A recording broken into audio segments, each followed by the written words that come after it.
Yes, here we go. Uh, we will talk about today about the various solutions we have in endodontics and the various techniques which we use while using these irrigating solutions. That's what we are going to talk today. So now, what is the purpose of a root canal treatment? That is important to know because in a root canal treatment, there are few things which are important. One is mechanical instrumentation.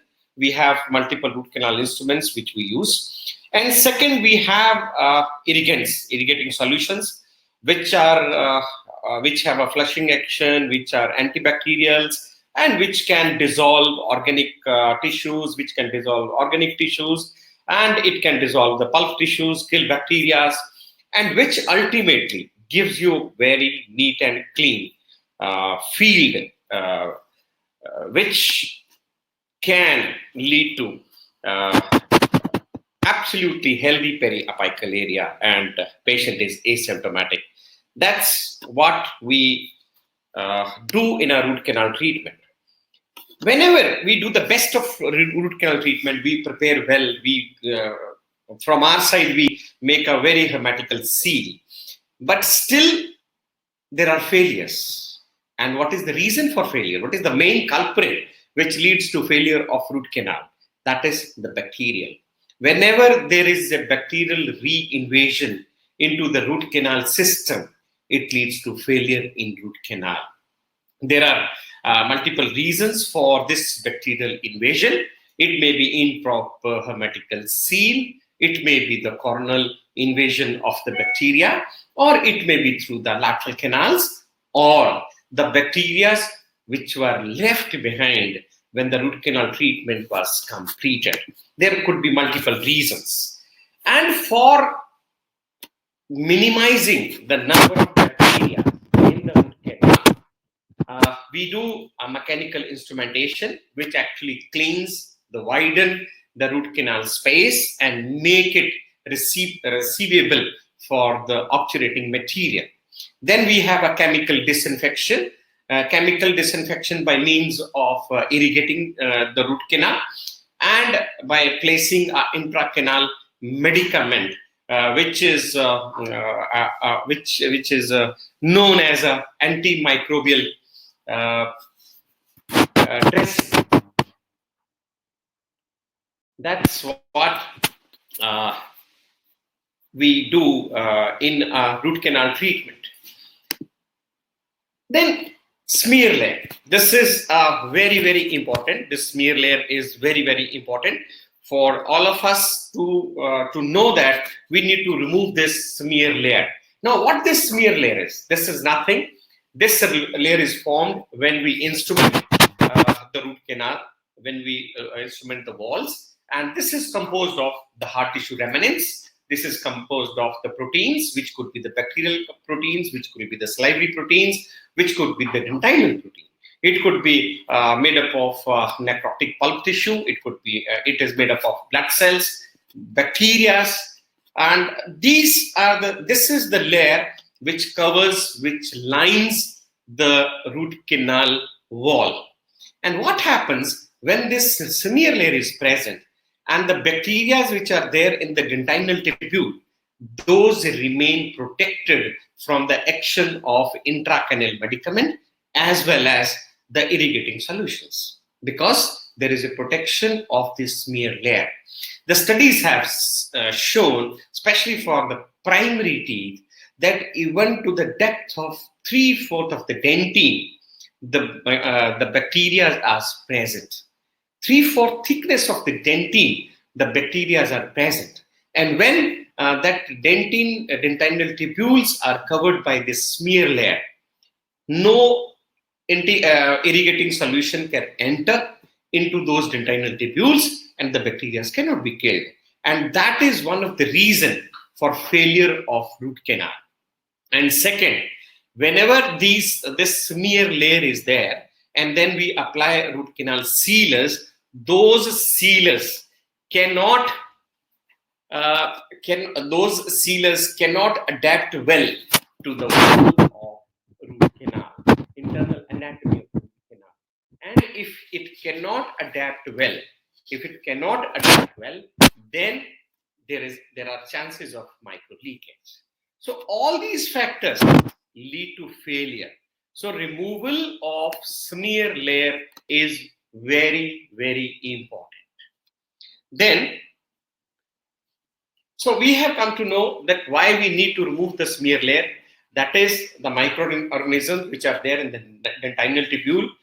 Those has to be removed. Those has to be killed. And if the smear layer is removed, then all intracanal medicaments and irrigating solutions, those can act upon these microorganisms and kill those microorganisms. Then to reduce the micro leakage, and then for the better adaptation of the sealer or the paste or any obturating material to the dentinal walls. For all these factors, we need to remove this smear layer. Now, we will come down to our main topic today, that is the root canal irrigants. Now, what are the qualities of an ideal root canal irrigant? The first is it should be a broad spectrum. It should kill all spectrum of bacteria. It should not kill only the positive. It should not kill only the negative spectrum of bacteria. It should be a broad spectrum. It should be effective against anaerobes, aerobes, all type of microorganisms, facultative microorganisms. It should be effective. And important thing is it should dissolve the remnant pulpal tissues. Why? Because internal anatomy is not smooth. There are multiple abbreviations. There could be accessory canals. There could be niches. So all those areas will retain pulp tissue. And if we use an irrigant which can dissolve the pulpal tissue, which can dissolve any organic matter, then definitely it can help making the root canal system neat and clean. And it should inactivate endotoxins which are produced by the action of bacteria.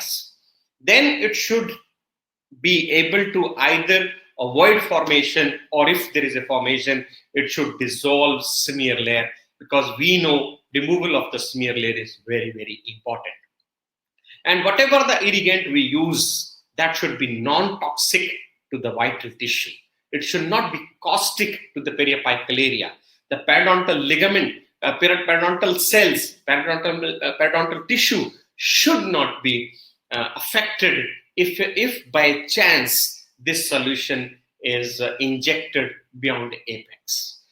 And there should be a minimal allergic reaction. It should not cause any anaphylaxis.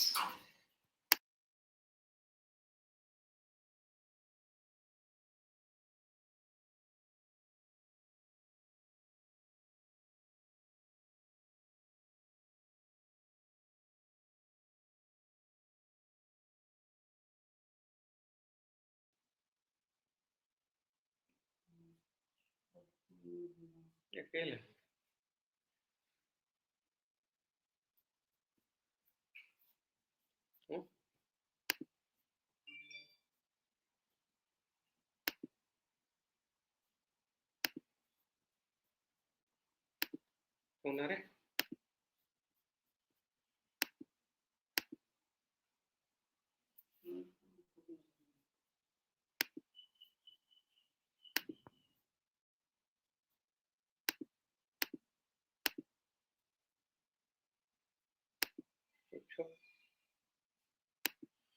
Hello.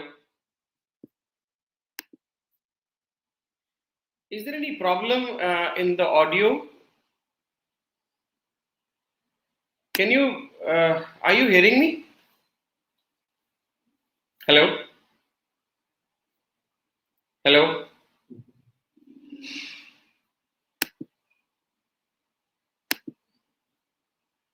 Hello?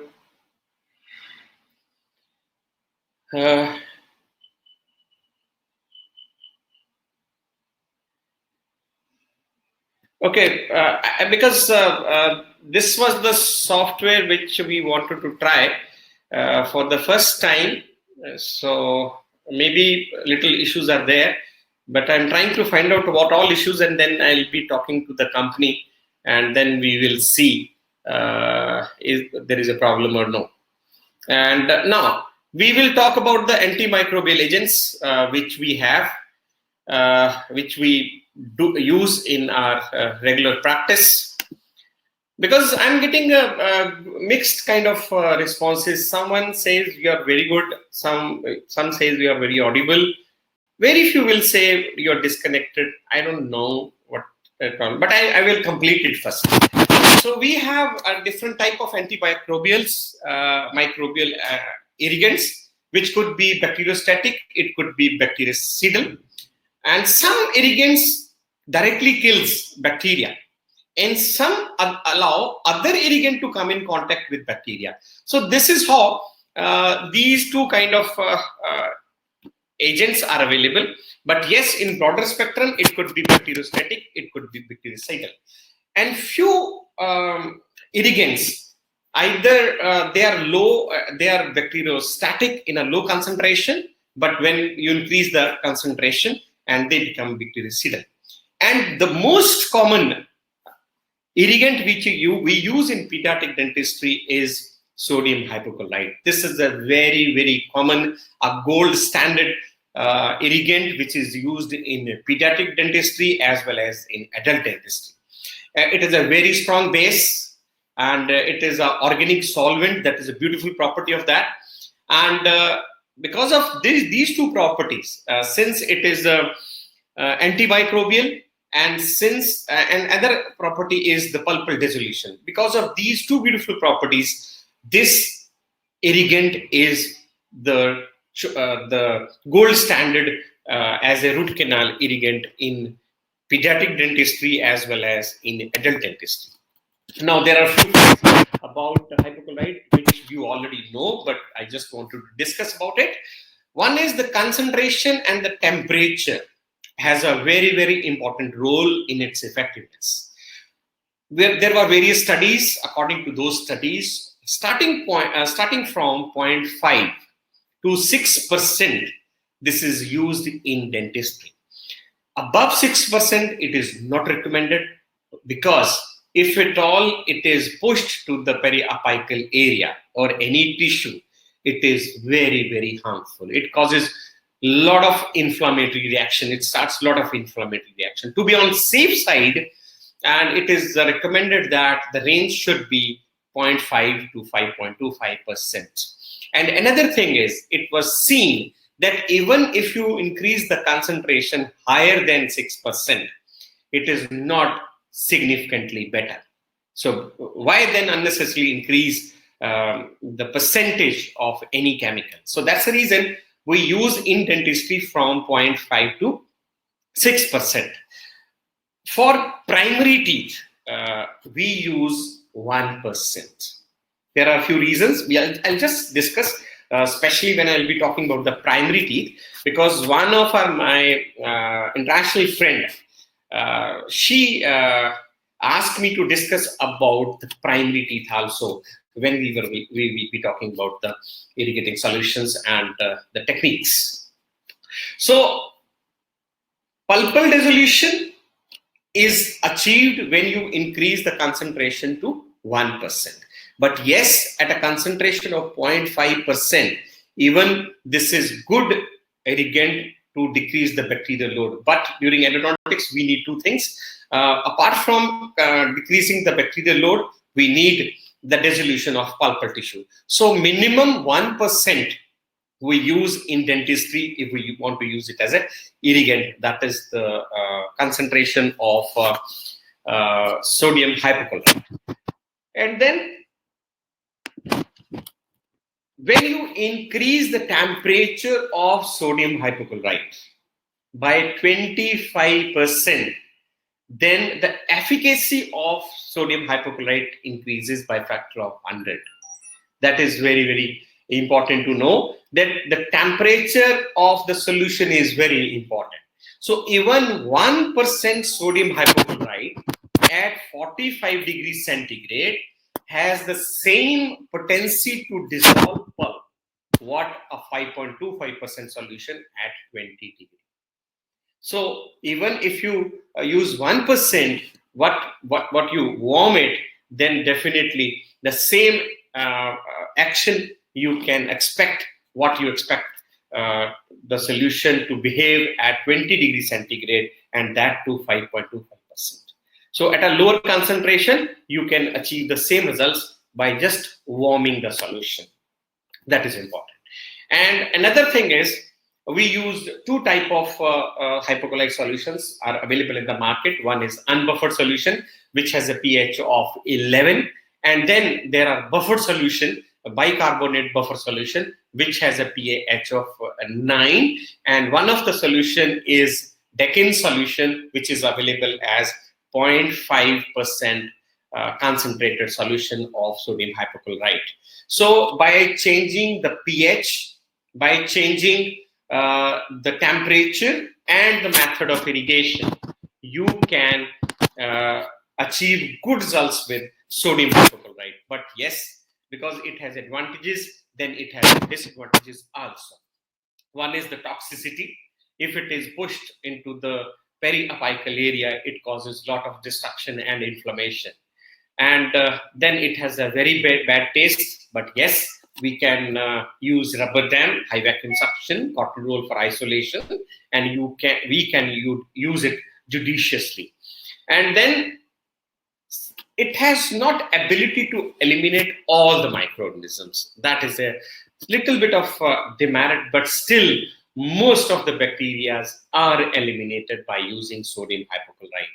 And this material can change the modulus of elasticity, and it can bring the structural changes into the dentinal canal wall if used multiple times. These are the few disadvantages of this. But yes, the last disadvantage, that is the bringing the change in structural change in the dentine. You can use this irrigant at a lower concentration. Definitely the effect of detrimental effect of this is not there if you use this chemical at a lower concentration. So better to warm it, use 1%, get the same results with minimal side effects, minimal disadvantages.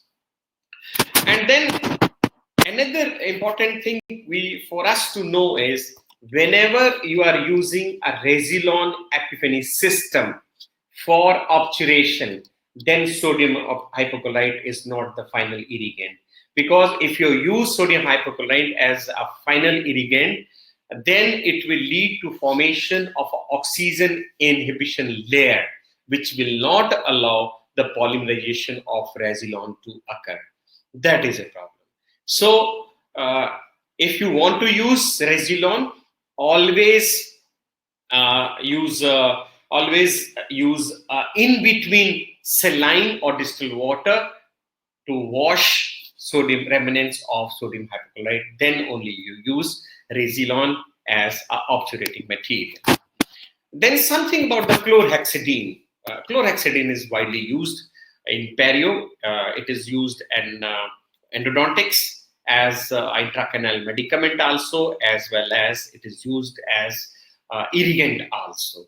We know it has a broad spectrum of activity, and it has an excellent substantivity because it has a long action. That is another thing. The studies say even for 168 hours it is effective. It remains effective for 168 hours after the application. And this has a low toxicity to the periapical area. That is another beauty about this. And at low concentration, it is bacteriostatic. At high concentration, it is bactericidal. And there are two forms of chlorhexidine. One is 4% and second is 2%. 4% chlorhexidine we can use as a lubricant, and 2% chlorhexidine we can use as irrigant. And but another problem with this is, if you use chlorhexidine with sodium hypochlorite, that leads to formation of precipitates. It becomes very difficult to remove those precipitates. So if you're using chlorhexidine as well as sodium hypochlorite, there should be some flushing irrigating solution in between. That is important. You have to wash it with saline or distilled water in between, so that the remnants of first irrigants are not there when you are switching over to the next one. Then we have EDTA. EDTA is an excellent chelating agent which is used in endodontics. It is not bactericidal because it is not an antibacterial, it is not bacteriostatic, but indirectly, definitely, it helps in inhibition of the growth of the bacteria. Because it is a chelating agent, it will chelate the metal ions, and those metal ions are needed for the growth of bacteria. And since those metal ions are not available, those bacteria cannot survive. So indirectly, it helps, but directly, it is not at all antibacterial. We use in dentistry 15 to 17%, that is the concentration which we use in endodontics, and it removes smear layer. But the thing is, this chemical, this EDTA, should not be left into the root canal for a very, very long time. Because the studies say if you leave it for more than 10 minutes, it leads to excessive erosion of peritubular as well as intratubular dentine, which you don't want. Because you just want to remove smear layer, but we don't want to touch the dentinal pattern. So for all that, it is important that this should be used only for 1 to 5 minutes, not more than that. Because otherwise it will lead to erosion of the dentine, not just removal of the smear layer. And this is available as liquid form, it is available as gel form. Liquid form is for irrigation and gel form is available as lubricant. Now, what are the alternatives available? One of the alternative is the citric acid. Citric acid is also a chelating agent which we can use, but EDTA is much faster than citric acid. But in case of primary teeth, we can use citric acid as a chelating agent, as a chemical for removal of smear layer. Then we have a recommended regime. This regime is basically like how we need to use EDTA. For very calcified canals, for narrow canals, always coat the instrument before you insert the instrument into canal. And whenever you have a very narrow canal and there is a chances that there will be a breakage of the instrument, where there will be a separation of the instrument, then it is always better to pump EDTA into the canal and then wait for 1 minute at least, let it act, and then you insert the instrument into the canal so that it makes some space for your instrument to enter into the canal. And for the irrigation purpose, 17% EDTA is used for 1 minute, followed by final rinsing with NOCl, because you do not want any remnant of EDTA to remain into the root canal, because it will continue with its chelating action. So it's better to do the final rinsing with NaOCl whenever you use EDTA.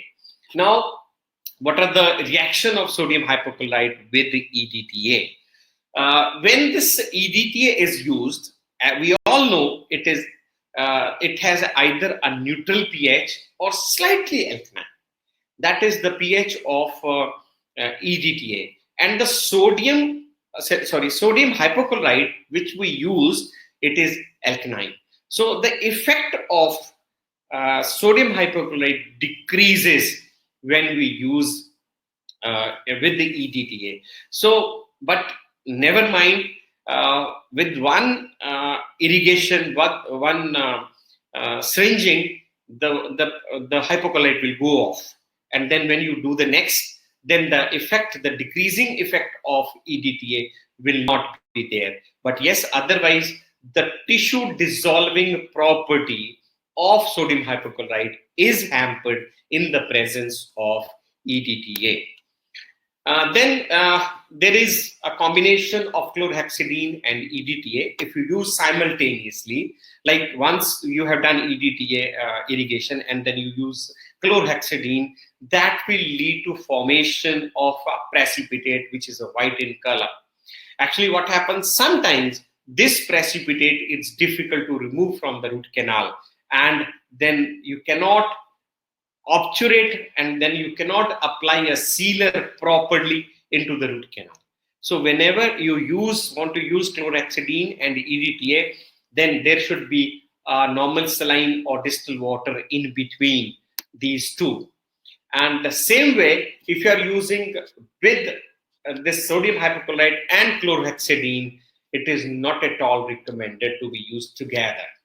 Because when you use sodium hypochlorite and chlorhexidine without anything in between, then it will lead to formation of a brown, thick and hard precipitate.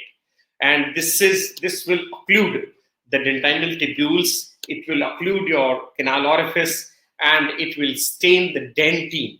And this can even harm the cells of periodontal ligament. So this should not be done. Always wash out the first irrigant and then you add up the second. That is. Then we have another irrigating solution, that is MTAD. This is my this dent supply. It has the acidic pH because of presence of citric acid as well as doxycycline, because both are acidic. And this is, the studies were done, multiple studies have been done, and it has been seen that this removes a smear layer and it does not change the internal structure of dentine. And it has an excellent anterior antibacterial property because of the presence of tetracycline, that is 3% of doxycycline. And when scan electroscopic studies were done, it was seen that the canal walls from inside are much cleaner. Dentinal tubules are without any smear layer. And it has excellent antibacterial property. It can remove the smear layer, and it is effective against E. faecalis. And you know, the studies were done, and it was seen that the 63% of the root canal which are infected, which are necrotic, contains maximum number of bacteria. Those are E. faecalis. So it is very, very effective. But unfortunately, we cannot use MTAD into the primary teeth. We can only use in case of permanent teeth. Because of presence of doxycycline, it can stain tooth buds.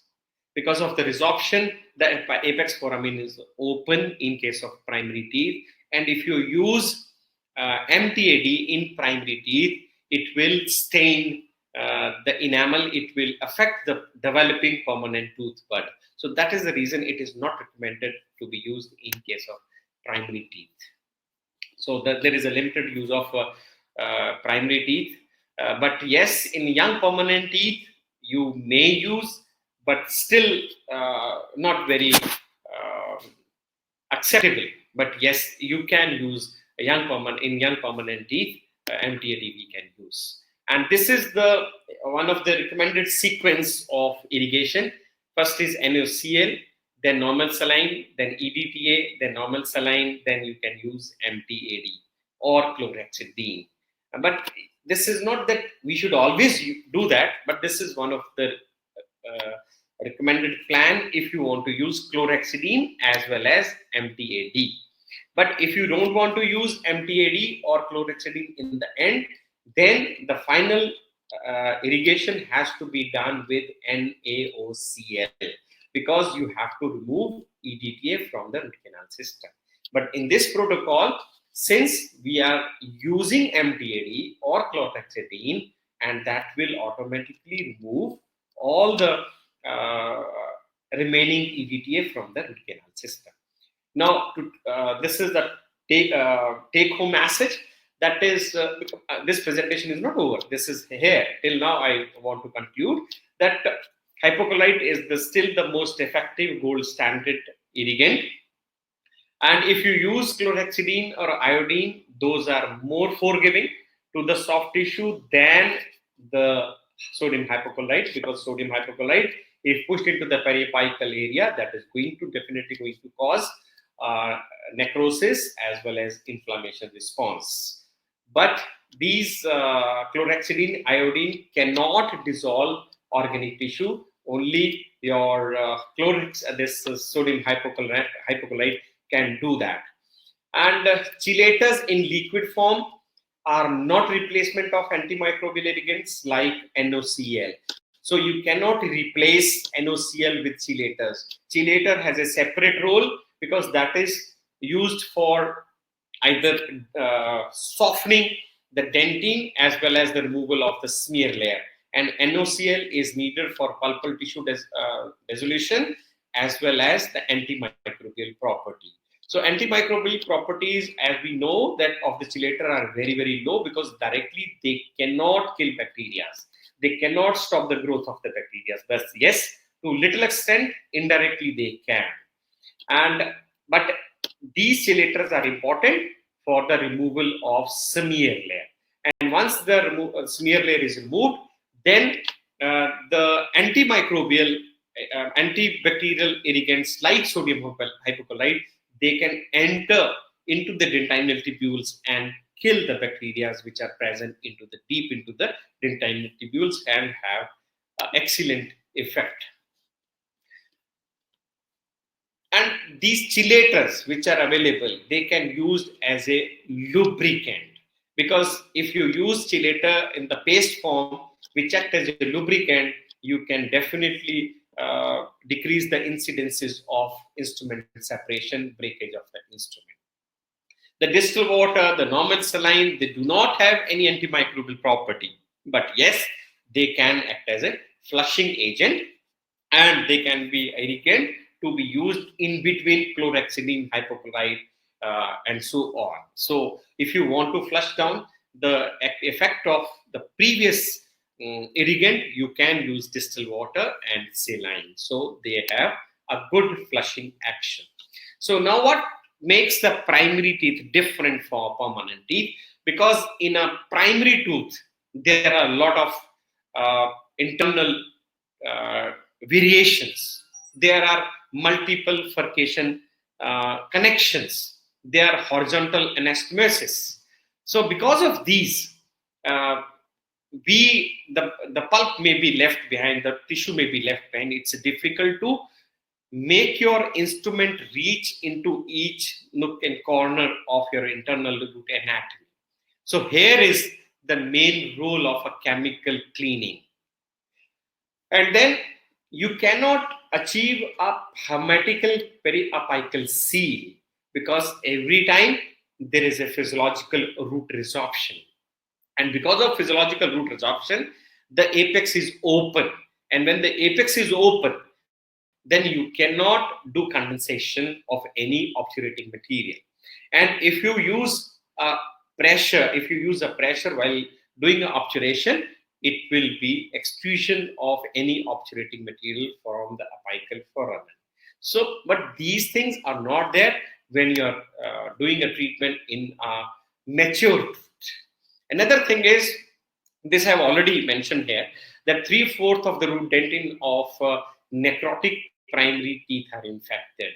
And if 3/4 of the root dentin is infected, and if you leave a smear layer over it, then you cannot achieve the goal, because absolutely sterile root canal system is very, very important for the success of root canal treatment. And then that is the reason we mainly depend upon the irrigants for achieving cleanness, for achieving antibacterial effect into the root canal system, because already the walls are very thin. So you cannot do excessive dentinal removal. So excessive dentinal removal is undesirable in case of primary teeth. So we always rely upon irrigants for cleaning rather than mechanical. So more of chemical cleaning is needed in case of primary teeth than the mechanical cleaning. So there was one of the study about the effect of different irrigation protocols on smear layer removal in root canal of primary teeth, and it was seen it was found that 10% EDTA and 1% NOCl, that is one combination. Another combination is 6% citric acid and 1% sodium hypochlorite. These are the two combinations which can be used for smear layer removal. But since EDTA can cause changes into the dentine, it can cause erosion. So it is suggested that we can use 6% citric acid and 1% sodium hypochlorite to be used as a root canal irrigating protocol for especially for the primary teeth. But no doubt you can use 10% EDTA also for primary teeth, not 17% or 15% which we use for permanent teeth.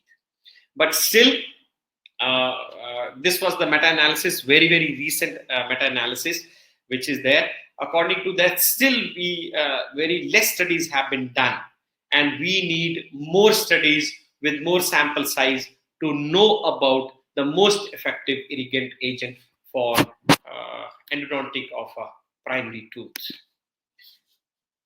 Then, in nutshell, 10% EDTA, 1% sodium hypochlorite, and or 6% citric acid or 1% sodium hypochlorite could be a good irrigation protocol for smear layer removal in case of primary teeth.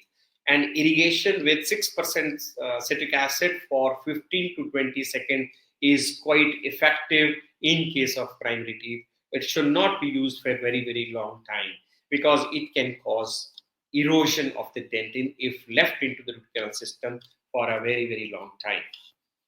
Then this is one of the study which I have done, and I have prepared one chemical with a combination of 4.25% citric acid, 3% doxycycline, and 9% propylene glycol with water. This is the combination which I have tried making, and I have compared with two more. One is the standard, which we use 17% EDTA with 3% sodium hypochlorite, and then another thing is combination of hydrogen peroxide, sodium benzoate, and acetic acid and water. This is also one of the combination which is available in market, but not into much use.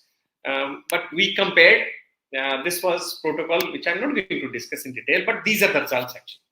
And you can see group 1, which is the EDTA group, and second group is hydrogen peroxide, and third one is which we made.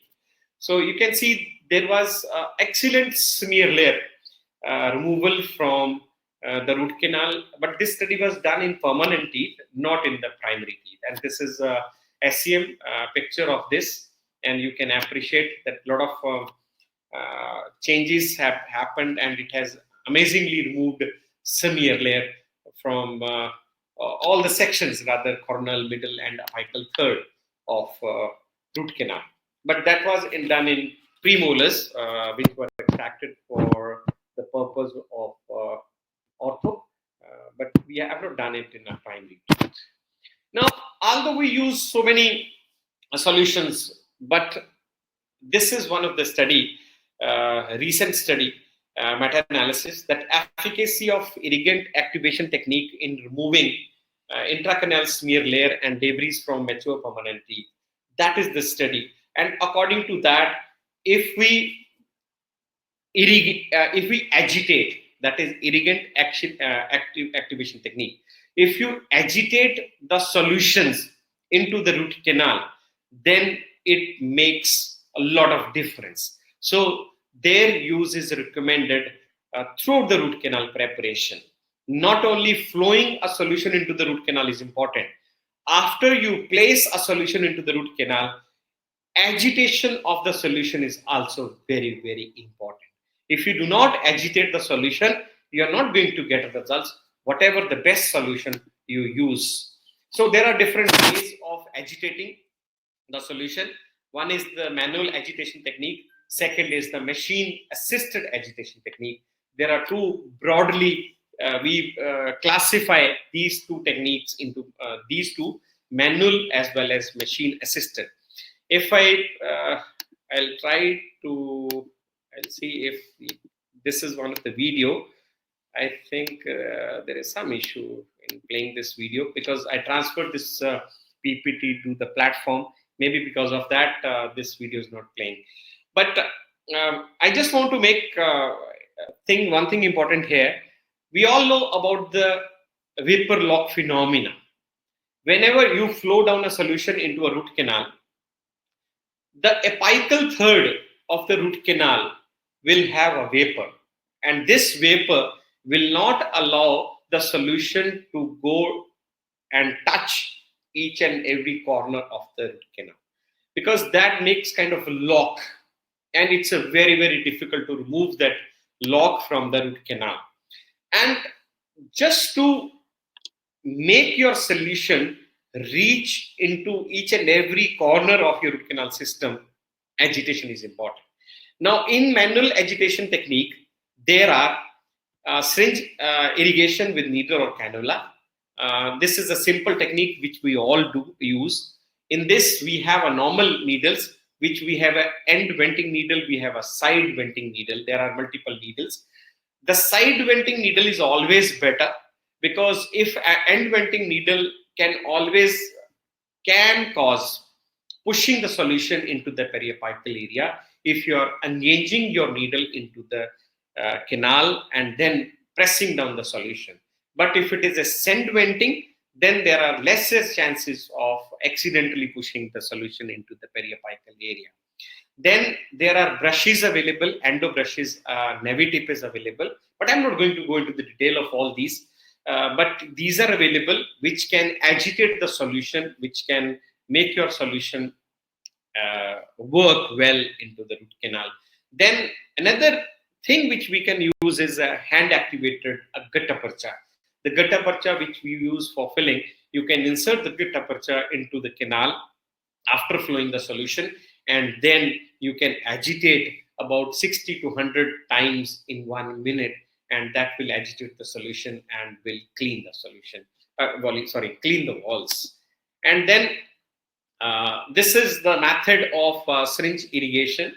Nothing to go into detail, but these are the types of needles which may be available in the market, and you can use any of the way. And with the needle only, if you move your needle up and down into the canal space, that can agitate the solution to some extent. But this has a weak mechanical flushing action. It does not give you a good flushing action. Then we have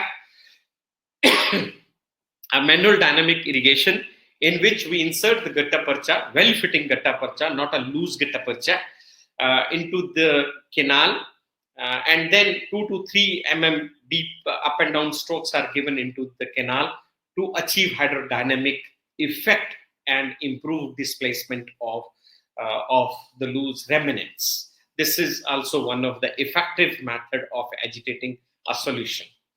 Then we have many multiple machine operated things. Many multiple things are there. There are endovec systems, rinse endo is there, rotary brushes are there. Then we have laser irrigation, then we have sonic irrigation, then we ultrasonic irrigation, and then we have a continuous irrigation during rotary instrumentation, because now on rotary instrument there is a irrigation unit is also there.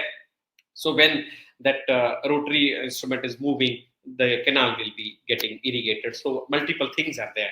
But here I would like to talk about something very simple, which you can do anytime. So these kind of gadgets we all have. We all have ultrasonic scalers with us. So we just need to purchase a tip for it. And after you have shaped the root canal and you have flowed down the solution to the root canal, you can use this ultrasonic tip to agitate the irrigant. And even there are two type of these passive ultrasonic irrigation systems are there. One is intermittent flushing technique, one is a continuous flushing technique. It depends upon the equipment which you buy, but yes, these are available in the market. Then this is another system which is very popular, and that is an endovec system.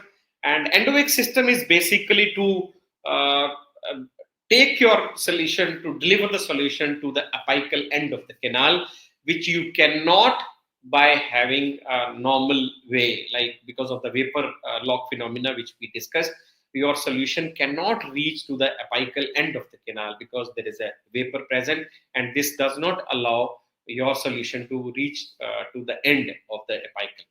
And then apart from delivering the solution into the apical third, it will suck the solution from the root canal so that all debris are removed and there is a minimal or no chance of periapical pushing of any of the irrigant. And it has mainly three components. One is master delivery tip, then is the macro cannula, and then we have a micro cannula. So master delivery tip will deliver the solution, macro will take the solution into the canal system, and micro will take away the suck away all the debris and the solution from the periapical area. So that is how this works. And this, I have uploaded one video, small video, but I think you can all, and this is not working here, but you all can go and uh, just Google it, and you will find multiple videos for the endovac, and you can understand. But uh, uh, but in a simpler way, when you flow down the solution here, normally this solution will go till here. There will be a vapor lock, and the solution will not go into this portion. But with the micro cannula, this solution is pushed go to this area also, and when with the macro cannula will bring the solution into this whole area, and with the negative pressure this solution will be sucked back by a macro cannula. This is how this all debris will be removed when we use endovac system. Sorry. So it safely delivers the irrigant into apical third of the root canal. It overcomes the phenomena of apical vapor lock, and there is no risk of irrigant being extruded into the periapical tissue because it sucks back, and there is zero pressure while delivering the solution into the canal system. And when it is sucking back, it takes away all the bacteria and all the debris from the root canal, which normally we cannot achieve. So this is another study which we have done. Sorry, in which we have compared few of the systems and checked the smear layer removal capabilities, in which four basic methods were tested. One was this endovac, and then manual dynamic agitation, which was done with the help of gutta percha. Then passive ultrasonic irrigation, which was done with the help of ultrasonic tip, and then a simple needle irrigation technique. These four techniques were compared. I won't go into all the details like how these were done. Needle insertion, we all know that a simple syringe and a 30 gauge needle we just use to flow down the solution into the canal.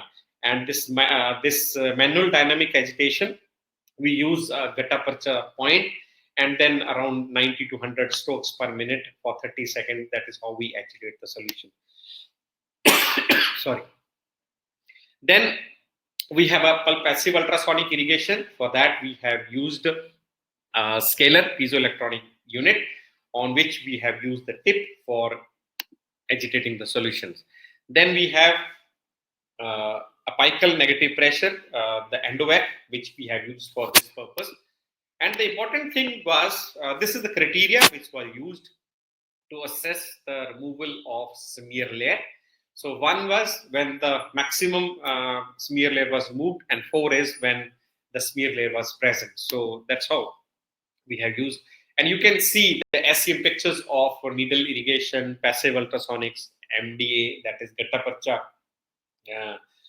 agitation, and then endovac. And you can very well compare that this gutta percha agitation and the endovac has amazing changes. It has really removed the smear layer from the dentin. So there was a significant difference. So this highest smear layer removal was definitely with endovac, followed by MDA, that was gutta percha agitation, and then it was ultrasonic.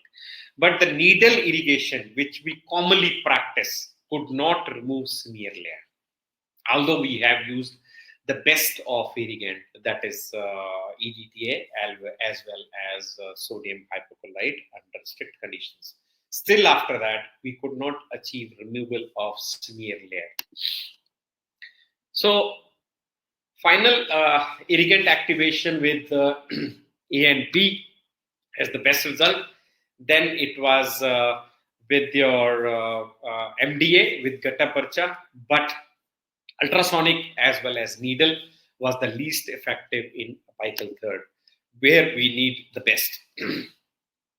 So, in nutshell, the inorganic portion of smear layer can be removed by 15 to 70% of EDTA, and organic portion like pulp tissue, any remnant can be removed with NaCl in concentration 1% or more.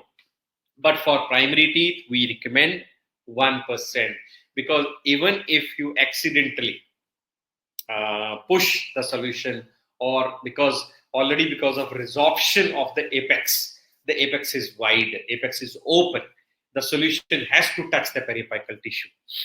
And if the solution is touching periapical tissue, and if you use more than 1%, it is going to be toxic for the periapical tissue, which we do not want. So 1% sodium hypochlorite is used for primary teeth. Chlorhexidine is a potent irrigating solution.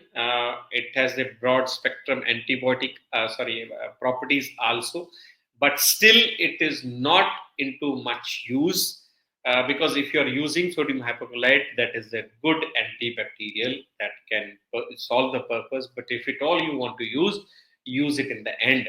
But before using it, you have to flush down sodium hypochlorite or EDTA with normal saline or distilled water.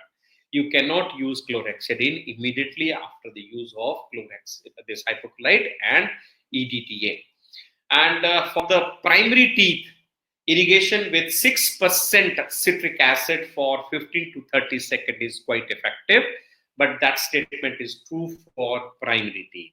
MTAD in primary teeth is not at all used. It has a very, very limited role because it can cause discoloration of permanent tooth. But in younger permanent teeth, still you can use. Agitation of the irrigant is very, very important. Normal needle and syringe method of irrigating a root canal is not at all sufficient. You have to you have to do agitation of the root canal. That is very, very important. And efficacy of sodium hypochlorite can be increased by altering the pH and increasing the temperature of the solution. Even 1% can be effective as good as 5.25% if you warm it to 45 degree. So that is what I need to convey to all of you. And now we can take up all the questions. And this is my email ID and this is my phone number. Maybe you can take, most of you must be having my phone number because I know all of you, most of you very well personally, but still you can take a screenshot of this and you can connect to me anytime through WhatsApp, through your text, by calling. I will be available 24/7. That's not a problem. Anytime we can connect. I know we have many international friends here because we have a gap of time zone. So many are from Peru, Colombia, Egypt, Sudan, Saudi Arabia, Italy, UK, Malaysia, Singapore, Hong Kong, UAE, uh, because that gap is always there. So anytime you can WhatsApp me, anytime you can call me. I'm available for anything. We can discuss, we can plan anything. And here I will take all questions. Let me take up the questions now.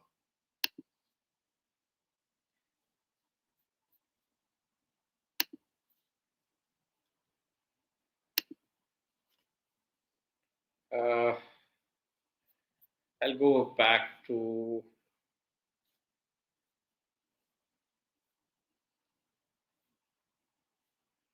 let me come down to questions.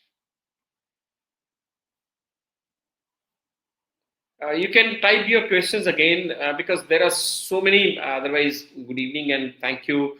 And appreciations. Maybe I will lose your questions somewhere. There is one change. What changes occurs? That is Dr. E. Habiba has mentioned that what changes are sodium hypochlorite and this EDTA can cause. Because this EDTA as well as, let me close down my slide first because then we can, yes. This EDTA and this sodium hypochlorite both can bring changes into the dentinal wall anatomy. Because if you place EDTA for a longer time, it apart from removing a smear layer, it will cause erosion of peritubular as well as intratubular dentine. And whenever peritubular, which is a very, very highly mineralized tissue, and whenever that tissue is lost, there is always a weakness into the structure of dentine.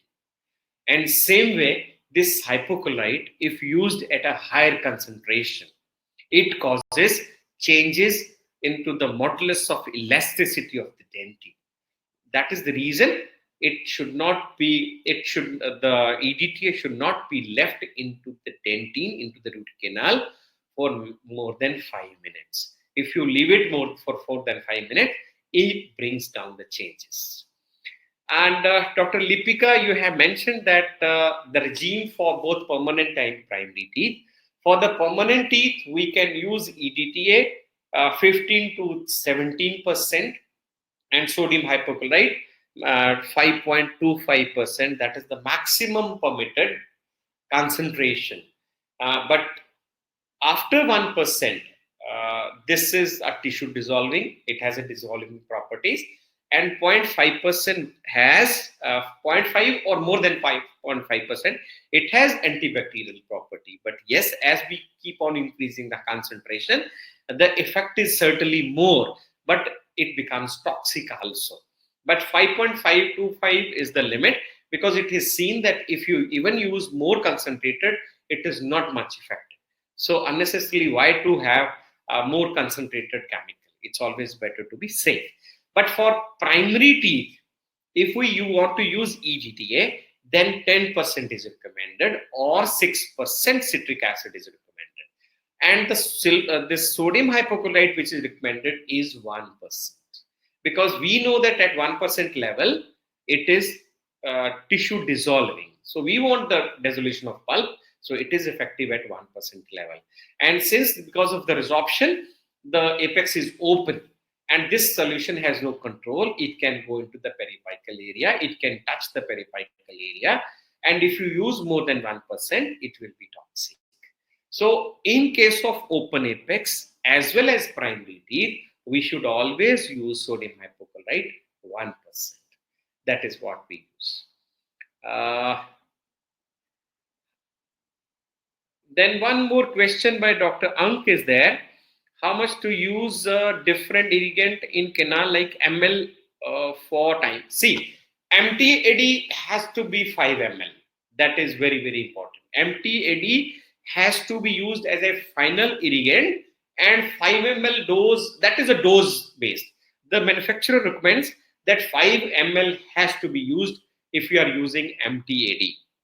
And same way, EDTA has to be used for 1 minute. And now you know, gently when you flow down solution, for 1 minute, you need to do the irrigation to remove smear layer. And after that, you do flushing with sodium hypochlorite solution. Right?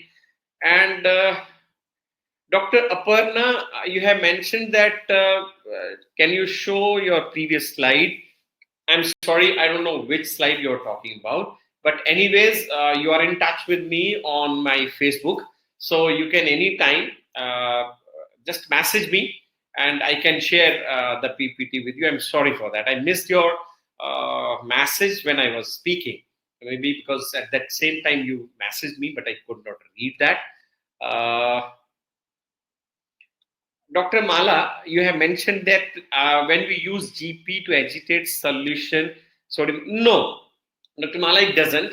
if you are using a GP for agitating sodium hypochlorite solution, it doesn't dissolve so fast.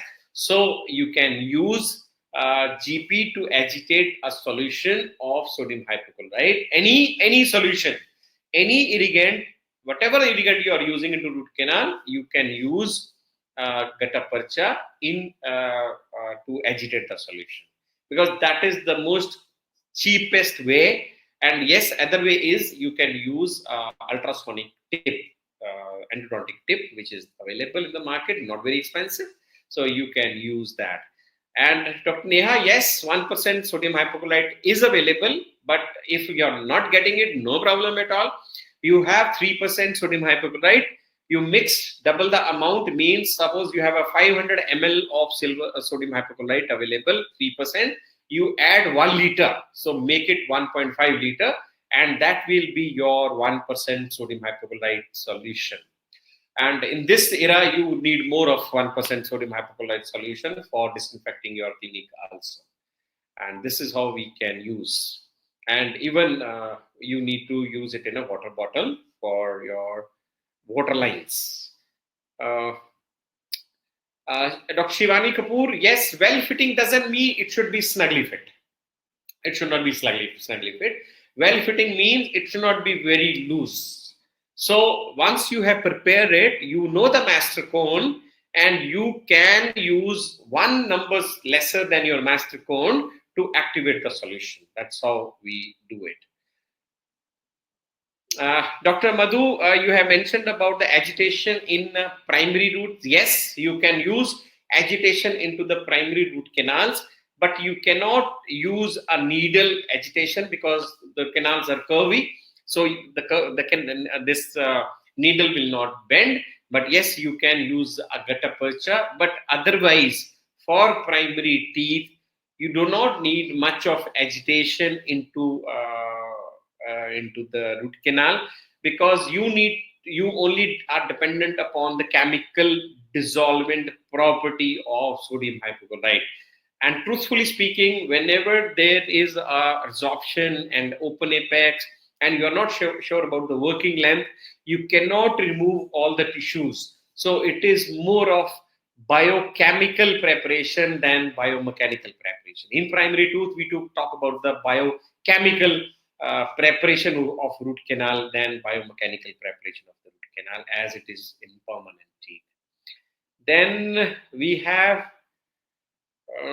Dr. Nitu. Yes, I have given a command to the system for a recording, and I will definitely share the recording with you. And I just need to mention here that whatever you need, like you need a recording and you want to give me a feedback, if you don't get a email of thank you, because what I have designed in this, what we have designed here, is to give you a thank you email in which a certificate kind of thing will be there.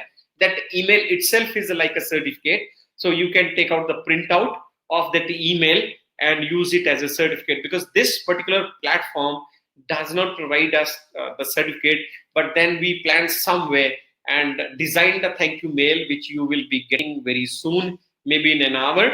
And that mail, if you take out the print, that will act as a certificate, because we tried making it like that. And Dr. E. Habiba, apical vapor lock is like, suppose it's a narrow canal, right?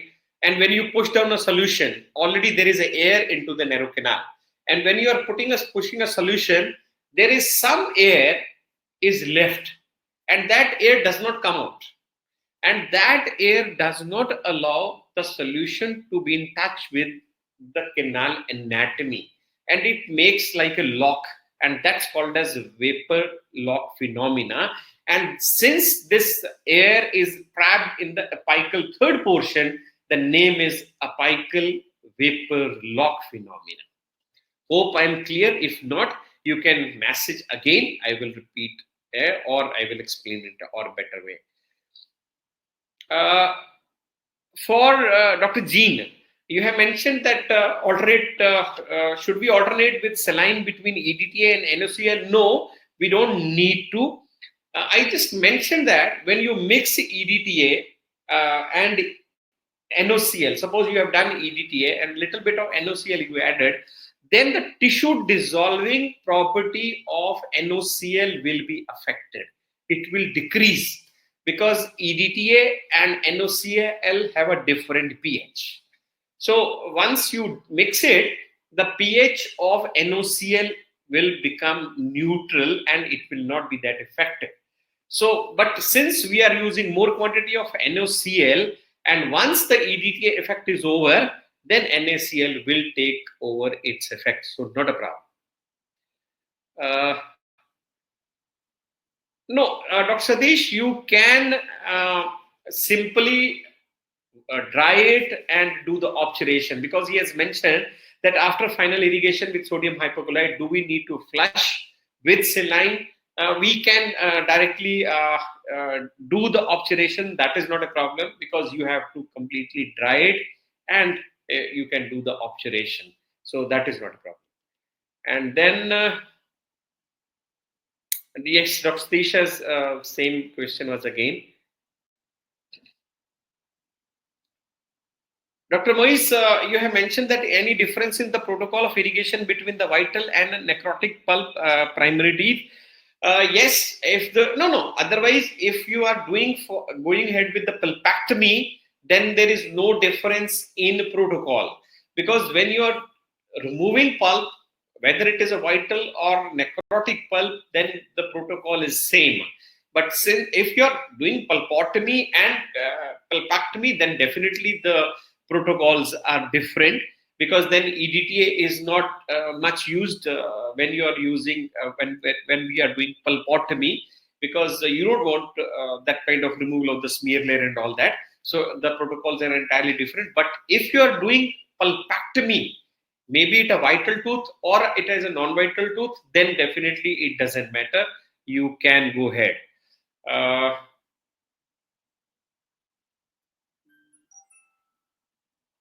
uh, then yes, actually Dr. Lalita has mentioned that we need to discuss about the interaction of chlorhexidine and EDTA and NOCL. Actually, when you use chlorhexidine, may it be EDTA or NOCL, both will lead to formation of precipitates, and these precipitates are going to occlude. They are not going to let your instrument clean it properly. It will not allow your sealer to be applied into the canal wall properly. So whenever you are using chlorhexidine with any of the EDTA or NOCL, always flush first the first irrigant. If you are using EDTA, flush it first, then you use chlorhexidine. If you are using NOCL, flush NOCL first, then you use chlorhexidine. Do not use EDTA chlorhexidine together or NOCL chlorhexidine together, because both will lead to formation of precipitates. Then we have Dr. Nupur. I have already answered. Dr. Nupur is working in Subharati. Uh, you have mentioned about NOCL. Yes, we can use NOCL in the last, or we can flush it with saline. But otherwise, you can just dry the canal after using NOCL and restore the canal. That's not a problem. But you can flush it if you feel there is an open apex, there could be a lot of resorption, and if you feel, because it all depends on radiographic finding, it all depends upon our experience. What I prefer is I always flush it with saline, because I feel that even if little bit of this sodium hypochlorite is touching the periapical area, periapical tissue, it may not be toxic. I don't want the NOCL to touch the primary, the periapical area. So that's the reason I remove it, because I want my action to be into the canal, not out of the canal. And once I am sure that we have achieved dissolution of pulpal tissue, we have achieved smear layer removal, and we have achieved antibacterial property, so there is no point leaving the NOCL into the canal. So you can do flushing, But it all depends upon the radiographic finding. It all depends upon the amount of resorption. So it all depends. It's a vary, but both way it's fine. But it depends upon the condition. Dr. Deema, I understand this is a little difficult time. If that time is there, I understand. I'm sorry for that because I don't know what to do. Maybe Ramadan period is over, I think, in few days more, and then you will be able to hear us live. But since live, this recording will be there, you can watch the recording. And if any question is there, you can post us and we will answer all the questions to you. You can connect to me. I have already mentioned my phone number, and I'm there on Facebook also. You can search for Virender Goyal and you'll find me there. But I'm sorry for that because of the time differences. I understand. I really appreciate that you mentioned here, and definitely we'll keep in mind while scheduling. I'll try my best to schedule it accordingly. Then Dr. Snehal Katage has mentioned that guide us regarding removal of intracanal medicament before obturating, especially when Metapex is used. See, Metapex is non-setting material, which has an excellent flushing property. It can be flushed very nicely, but yes, you need agitation of the irrigant for removal of intracanal medicament. If you're using a good agitation technique, you will be able to loosen down all the intracanal medicament from all wall of the canal. So try to agitate the solution, and definitely it will help you in removal of intracanal medicament. Dr. Shivani, already we have discussed about the Gata Parcha fit. The Gata Parcha, which is there into the canal, it should not be tightly fit, but it should not be loose fit also. So it should be properly fit so that it can actually agitate the solution. But that agitation is done once your BMP is complete. You know what is your master cone size, and just 1 point less than master cone, you can use the Gata Parcha to agitate the solution. Dr. Nagaratna, yes, external temperature affect NOCL. This is your question. NOCL can be warmed. You can keep the bottle adjacent to your any sterilizers, glass bead sterilizer. You can keep it just by the side, and that will warm your this hypocolloid solution, and you can use it. That's how I irrigate. That's how I warm hypocolloid solution. I just keep the bottle by the side by touching the side of this glass bead sterilizer. This is how we do. And then Dr. Suresh and Dr. Shrikant Malan, and he's in UAE now. He's a very good friend of mine. Good to see you, Shrikant, here. You have mentioned about the best irrigating media. Actually, irrigating solutions we have discussed a lot now. MTAD is considered as one of the best now, according to various studies, because it has chelating property also, and it has an antibacterial property also, and that is used as a final irrigating solution. In the end, you can use MTAD 5 ml to make your canals absolutely neat and clean and bacteria free. That's what are the studies. But the gold standard still is there. I always feel that sodium hypochlorite and EDTA was no match for permanent teeth, and the combination of citric acid and sodium hypochlorite for the primary teeth. The concentration is different. 1% sodium hypochlorite as well as 6% citric acid for the primary teeth, and 15 to 17% EDTA, as well as 1% and more till 5.25% for the permanent teeth. That's what we can use. Uh, Dr. Seema, you have mentioned that if you want to remove necrotic pulp due to devitalizing agent, in that case NOCL is effective or no? NOCL is definitely a good agent for dissolving the remnant pulpal tissue. Yes, you can rely upon sodium hypochlorite for removal of any remaining pulpal tissue. Dr. Vartika, I have already discussed that sodium,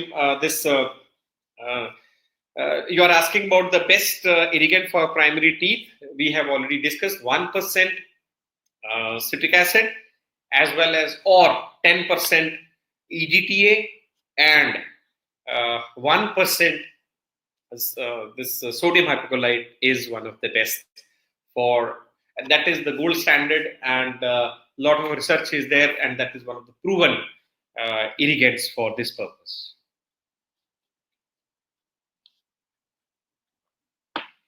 Dr. Pratiksha, you have mentioned that for how long EDTA irrigant should be used in primary teeth for irrigation.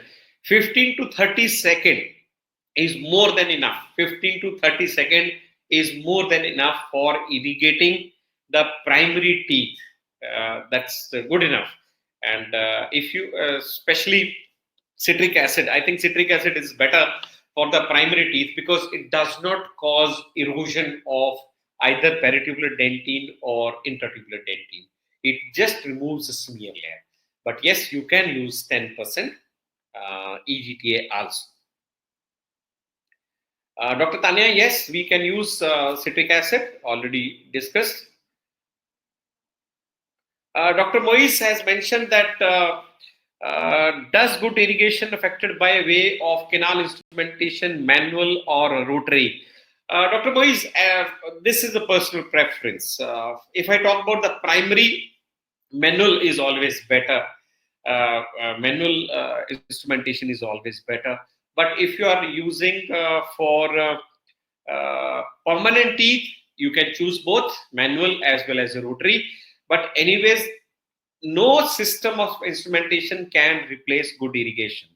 Good irrigation is very, very important because if you do not use good irrigation, we will be plugging the apical area. And once the periapical area is plugged, we cannot achieve cerebromastical seal. Even the bacteria, the remnants, the necrotic tissue, the salivary proteins, everything will be pushed to the periapical area if we are not using good irrigation with any type of instrumentation. It may be manual, it may be rotary.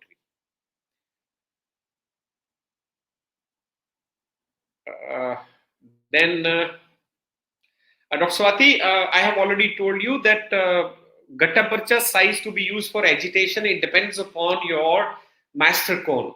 If whatever the master cone, whatever the preparation you have done, so just one size smaller than that is good enough for agitation of irrigant. Dr. Vartika, we can use MTAD if we have, otherwise sodium hypochlorite. That is the solution to be used for irrigation. Dr. Abhishek, yes, if sodium hypochlorite is pushed to the periapical area, it will cause damage. It will cause damage to the underlying permanent tooth bud, or it will cause damage to the periapical area. And that is the reason it has to be gently, very, very gently flow into the root canal of primary or even for the permanent. Dr. Anjali, it is not mandatory to use MTAD. You have mentioned that, is it mandatory to use MTAD? No, it is not at all mandatory to use MTAD. This is our choice. But since newer materials are available, the studies have been done, and you can use MTAD as a final rinse, that is 5 ml, but not for primary teeth. Remember, MTAD is not a material of choice for primary teeth, because if you use MTAD for primary teeth, it may lead to discoloration of a permanent tooth because it contains doxycycline. So you cannot use it for primary, only for permanent teeth you can use. Dr. Abhishek, I have already replied. Dr. Ramya, heating gutta percha is not at all needed. You can use a simple 2% gutta percha point for agitating the solutions. Always remember that gutta percha points which you use should be of not very old. It should not be breaking. Otherwise, you may break even gutta percha into the canal. Something that happens, the flexibility of gutta percha goes with time. And Rupakshi, you have mentioned that the how deep the needle should be placed for irrigation into the canal. The needle should be placed deep into the canal, but it should not engage the walls. If it is engaging, then there are chances that you will push the solution into the canal. But as deep as possible in the apical third area, but not engaging the walls. And Dr. Mahmood, you have asked about the protocol of safe irrigation in case of apexification. In case of apexification, since the apex is wide, there are always chances of solution getting pushed. But there is another plus point is the canals are very wide and needle we use is 30 gauge. So that needle doesn't get engaged with the wall. So with a gentle pressure, we can use hypochlorite, but at a lower concentration, because at a higher concentration, it is always toxic. So 1%, warm it to 45%, 45-degree temperature, and that you can use very, very safely. And how to increase the temperature, we have already discussed that you can just place it along your gut, this glass bead, and that will keep your solution warm. And another thing is we have those gutta percha cutters. If you have electronic gutta percha cutters, once you fill the canal and you can just touch the gutta percha point, gutta percha cutter with the solution, and it will warm the temperature. And then you have one more question. Dr. Neha asked, triple antibiotic paste as intracanal medicament and duration for which it has to be used. Triple antibiotic paste is ciprofloxacin and then minocycline or doxycycline, and as well as metronidazole that is to be used. And remember, whenever you are using a triple antibiotic paste, always use a very, very loose slurry. It should not be a very, very concentrated paste, because if you are using a high concentrated paste, this paste is going to be have a toxic effect to the periapical area. And suppose you are trying it for a regeneration, or you want to make a bridge formation kind of apexification you want to try, it definitely causes some damage to the periapical cells. So always use a thin concentrated triple antibiotic paste for intracanal medicament, and 4 to 7 days is more than enough for placement. But yes, you can repeat it also if you want to. And when you are using for a primary tooth, do not use minocycline or any tetracycline, because when this tetracycline will go into the periapical area and it may cause discoloration of a permanent tooth bud. So do not use doxycycline in case of primary teeth. You can replace it with cefaclor, cephalaxin group of medicine, and then you can use it safely. Dr. Moise, you have mentioned about the herbal irrigation. Yes, there are multiple herbal medicines available like Trifla, Propolis. There are multiple things available, even green tea available in the market. In the research is actually going on different irrigating solutions, because everyone has more or less studies are not there. Many studies are not there. Suppose I talk about propolis. Multiple studies are not there, and propolis is used in a different as a mouthwash also, as a irrigant also, and even a storage media also. So multiple studies are not there, and unless until something is proven with evidences, we are not sure of whether it will be really effective or no. But yes, these are the chemicals which are there. Like one study is there which has compared chlorhexidine with propolis. If we see the results, chlorhexidine is better. No doubt, there is no significant difference in statistically wise. There is no significant difference between propolis as well as chlorhexidine. But chlorhexidine has certainly an edge over propolis. Like that, there are multiple studies. But yes, it needs to be evidence based, and more number of studies has to be done over a good sample size, so that we can achieve to the results. Then Dr. Deep Daga, my student, my BDS student, so ask about ozone water. Ozone water, no, it cannot replace sodium hypochlorite. Let me make it very, very clear, because sodium hypochlorite has dual function. One is it is a tissue dissolving property, and it is antibacterial. Ozonated water does not have both the properties. It has antibacterial properties. But to have a good irrigation, to have a good success into the root canal, we want to dissolve the tissues also, the remaining pulpal tissue, the organic tissues. That is only possible if you are using sodium hypochlorite. But yes, ozonated water you can use in addition to sodium hypochlorite, but it cannot replace sodium hypochlorite. Then Dr. Moise, you have talked about the irrigation with antibiotics and what is the best one for primary teeth. I will say still we go ahead with sodium hypochlorite and citric acid or EDTA, because these are the evidence based. Because one or two studies are there, they have used multiple antibiotics, like one of the antiseptic, if I say, we are talking since long, that is chlorhexidine. But still, chlorhexidine can be used in primary teeth also, because it has a very, very low tissue toxicity. Even if it touches the periapical area, it does not have a tissue toxicity property. Yes, you can use chlorhexidine. In the end, final irrigation, you can use chlorhexidine. After that, you can dry up the canal and can fill the canal. And Dr. Lipika, you have mentioned about the fumaric acid, herbal I have already discussed. About all these acids, yes, these are even the malic acid, if I talk about, even the kerisol, if I say, in primary teeth, kerisol has been tried as one of the irrigant, and it has given good results.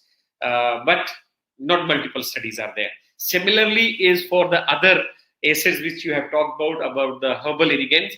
There are studies have shown to be proven, but if we compare it, still these agents which we have talked about, they are considered as the best. No doubt, in few of the studies, they are not statistical significant results. Malic acid is as good, is also quite good for as a chelating agent, but it is not as good as EDTA, because so many studies have proven that EDTA and citric acid and sodium hypochlorite are the good irrigants. And Dr. Aparna, since my topic was only about the irrigant and you have mentioned about the laser, laser has two roles in case of irrigant. One is it has an antibacterial property. It will sterile the root canal system. Secondly, it will agitate the irrigant also.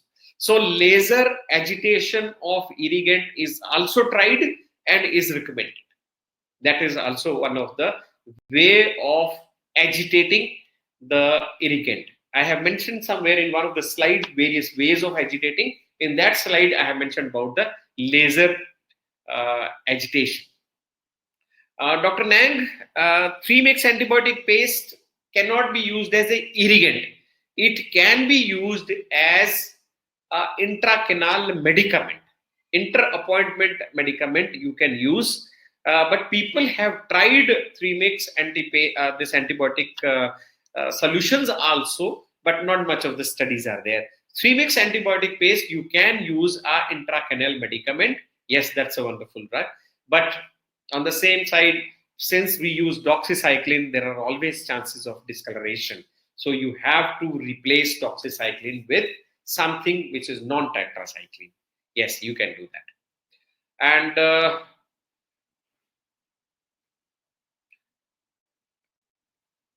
yes, Dr. Aparna, I agree. Chlorhexidine is suggested by endodontists, few of them are endodontists, not all the endodontists, not to be used as a irrigant because they feel that it is not equal to sodium hypochlorite and EDTA. If we compare it, then nothing like all both. But it is not that it is contraindicated. But if you compare the results, this sodium hypochlorite and EDTA are the best. And Dr. Jean, you have asked about the recommended duration of 10% EDTA. I have already mentioned that it has to be 15 to 30 seconds. That is more than enough. And Dr. Suresh, you have asked about the ml, and 1 ml is more than enough for irrigation of a primary tooth, and 5 ml minimum is sodium hypochlorite for irrigation. Dr. Sharika, you have said you have missed half of it. No worries. I'm good to see you here. But anyways, even if you have missed, there will be recording. I can get to the recording. Just remind me once. I will share the recording with you. You can see the recording. Dr. Ume, what composition of triple antibiotic paste to be prepared for safe use in primary teeth? We can use metronidazole, we can use ciprofloxacin, we can use cefaclor. Equal amount, you have to keep it in separately in bottles, 3 of these things. And with propylene glycol, you have to mix in equal amount and make a very, very loose liquid, not a thick paste. Because if you make a thick paste, the antibiotics affect as a toxic agent for the periapical tissue, which we don't want. We want to kill the bacteria into the root canal system, which can easily be killed with a lower concentration of triple mix, these 3 antibiotic paste. Dr. Moise, yes, few of the articles talk about irrigation with steroids, dexamethasone, and antibiotic in pulpectomy, because as we have discussed that there are not multiple studies still there too, there are not many of the studies, so we cannot say it is evidence-based. So once multiple studies are done at multiple locations, then meta-analysis is there, and then we conclude something. So till now, since multiple studies are not there, I cannot say we should do irrigation with dexamethasone and antibiotics in pulpectomy to cap. So with that, I think I have answered all questions. If at all I have missed any question, in few seconds you can paste your question here. When Dr. Moise, your question is there again. Recommendation to use triple antibiotic or calcium hydroxide in pulpectomy as intracanal medicament. Yes. So intracanal medicament, we can use calcium hydroxide. Definitely, we can use and as an intracanal medicament, because calcium hydroxide itself has antibacterial as well as tissue dissolvent property. But unlike this sodium hypochlorite, calcium hydroxide needs a lot of time for its action to dissolve the tissue. So, this sodium hypochlorite will dissolve the tissue immediately. If you if you have placed a material, this solution into a dependent dish, and then you take out the pulp tissue from the canal and you put your instrument or the broach into that solution, within 30 seconds to 40 seconds, all of your tissue will go. because it's excellent tissue dissolving property. But calcium hydroxide cannot. So that is the reason we place calcium hydroxide into the canal for 7 days, seal it, and let it act, and then it will dissolve the remnants of pulpal or any organic tissue. But we cannot leave calcium hydroxide into the canal for very long time, because of its alkaline nature, it will make structural changes into the dentin, and it makes the dental brittle. And that is the reason now this is not a material of choice for epexification. We use biodentin or MTA to make a apical plug. But previously we have used calcium hydroxide a lot for the epexification, but now we do not. So we use apical plug, so that in one sitting or two sitting we can finish our root canal treatment. And then we have one more question. This triple paste should be placed into the canal for 5 to 7 days. Dr. Aparna, this is the answer for you. We need to place for 4 to 7 days actually. It depends upon condition, what was the infection status and what is the condition. Accordingly, we choose for how long it should be kept into the canal. And 1:1 ratio, I have already told you that all these three chemicals should be into 1:1 ratio.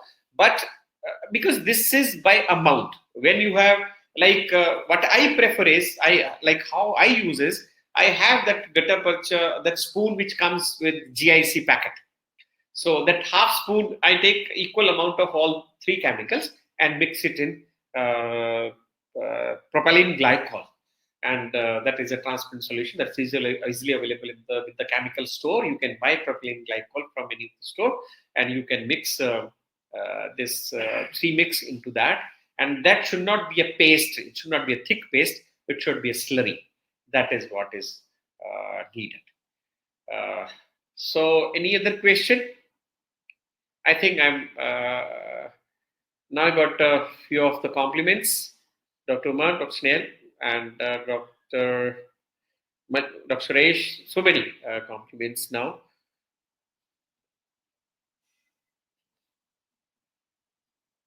Dr. Ashutosh has mentioned that in a patient of 10 years where primary tooth root furcation area is under resorption and may cause leakage in perifurcation area, what to use as a irrigant?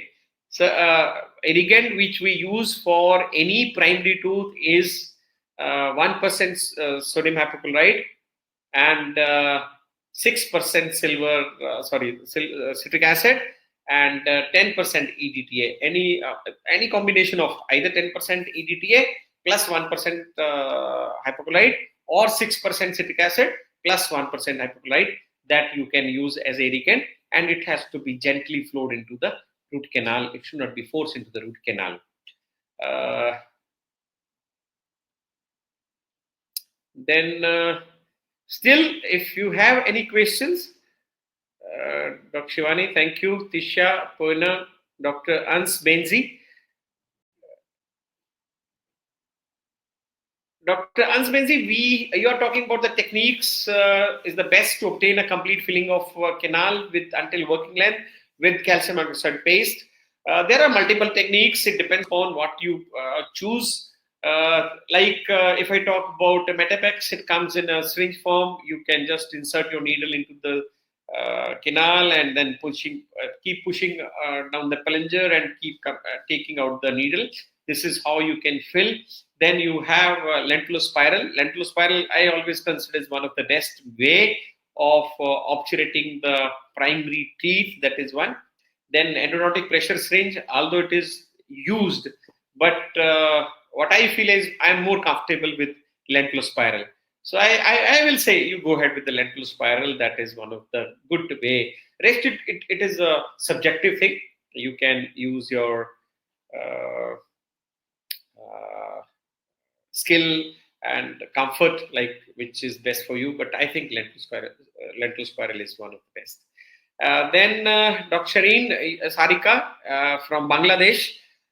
You have mentioned, no, we do not use H2O2 for a normal irrigation in pediatric teeth. Because because sometimes it causes tissue emphysema if it is left behind. So we do not use this hydrogen peroxide as a irrigant now.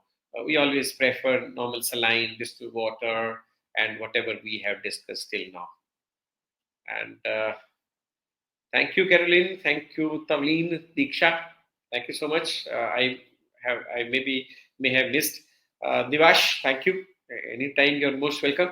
Uh, my phone number I have already mentioned. Maybe I will again give you my